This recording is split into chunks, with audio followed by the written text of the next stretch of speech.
Hello అమ్మ, ఎక్కినామనే bus? నేను ఇప్పుడే బస్ ఎక్కిన బిడ్డ. సరేనే, జాగ్రత్త రా మరి.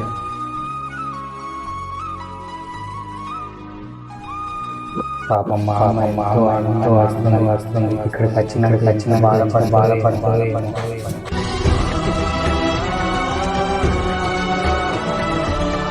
స్వప్న, ఏంటండి? ఈరోజు ఊరి నుండి మా అమ్మ వస్తుంది. పాత విషయాలు మనసులో పెట్టుకొని మా అమ్మతో మాట్లాడకుండా ఉండకు. పాపం ఎంతో దూరం నుండి మనల్ని చూడడానికి వస్తుంది. నువ్వు తనతో మాట్లాడకుంటే మా అమ్మ ఎంతో బాధపడుతుంది. అవి నేను ఎప్పుడో మర్చిపోయినా అండి. అత్త కూడా అన్నప్పుడు గొడవలు అవుతాయి. అంత మాత్రాన వాళ్ళు శత్రువులు అయిపోరండి. పొద్దున గొడవైతే సాయంత్రానికి కలిసిపోవాలి, కానీ అదే ఆలోచిస్తూ మనసును పాడు చేసుకునే దాన్ని కాదండి నేను. ప్రతి ఇంట్లో నీలాగా అర్థం చేసుకునే కోడలు ఉంటే ఎంత బాగుంటుందోనే.